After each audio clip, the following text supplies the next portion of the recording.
कष्ट किस में अधिक। एक क्षत्रिय कुलपुत्र ने स्थविर मुनियों के पास धर्म उपदेश सुना। उपदेश सुनकर हृदय प्रसन्न हुआ, आत्मा जागृत हो गई। उसने गृह त्याग कर दीक्षा लेने का संकल्प किया।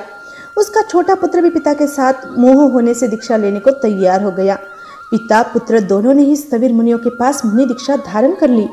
कुलपुत्र पिता का हृदय तो वैराग्य के कारण संयम अनुष्ठान में लग गया, किंतु उसके पुत्र ने तो सिर्फ पिता के अनुराग के कारण ही दीक्षा ली थी, अतः वह मुनिचर्या के कठिन नियमों को नहीं पाल सका। उसका हृदय संयम के कष्टों से डावाडोल हो गया।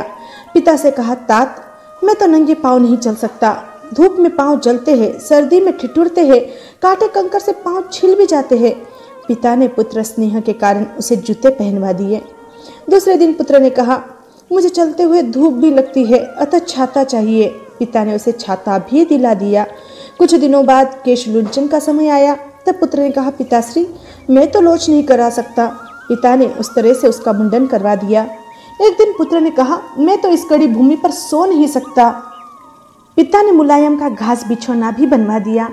इस प्रकार पुत्र के स्नेहवश जो वह मांगता गया, पिता मुनि उसके लिए सब सुविधाएं करते गए। किसी भी तरह उसको वे मुनि जीवन में टिकाए रखना चाहते थे। इस प्रकार जो मांगता वही मिल जाता। इस वृत्ति के कारण उसका स्वभाव भी बड़ा सुख पिपासु यानी सुख सेलिया बन गया था। एक बार यौवन की लहर चढ़ने पर उसने पिता से कहा, अब तो मैं स्त्री के बिना भी नहीं रह सकता। यह सुनकर तो पिता स्तंभित रह गया। पुत्र की निर्लज्जता और संयम के प्रति बिल्कुल अनास्था देखकर वह मन ही मन बहुत दुखी हुआ। पिता ने कहा, अब तो संयम के योग्य नहीं है। उसे श्रमण समूह से बाहर निकाल दिया। अब तो वह तरुण मनमोजी होकर स्वच्छंदाचारी बन गया। असंयम पूर्वक खाना पीना, विषय भोगों में फंसे रहना, इन सब मर्यादाहीन प्रवृत्तियों से वह कुछ ही दिनों में विसूचिका रोग से ग्रस्त हो गया। संयमहीन को चिकित्सा से भी कोई लाभ नहीं होता। कुलपुत्र का वह पुत्र अंत में रोगी और दुखी होकर आर्त ध्यान पूर्वक मृत्यु के मुंह में चला गया। देह त्याग कर वह उसी नगर में महिष यानी भैंसा योनि में उत्पन्न हुआ। महिष के युवा होने पर मालिक उस पर खूब भार लाद कर मारता हुआ ले जाता। इधर वह पिता शमन भी पुत्र के आचरण से मन में खिन्न हुए। तब ध्यान, संलेखना, संथरा आदि करके देह त्याग दिया और वैमानिक देव बने।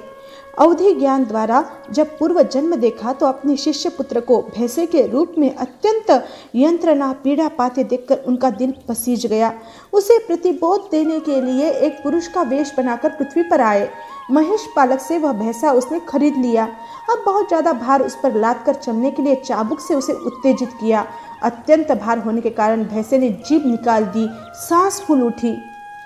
तब उस पुरुष वेशधारी देव ने कहा, तात, मैं नंगे पांव नहीं चल सकता, मुझे चलते हुए धूप लगती है, मैं कड़ी भूमि पर सो नहीं सकता, इत्यादि उसके पूर्व वचनों को दोहरा कर सुनाने लगे।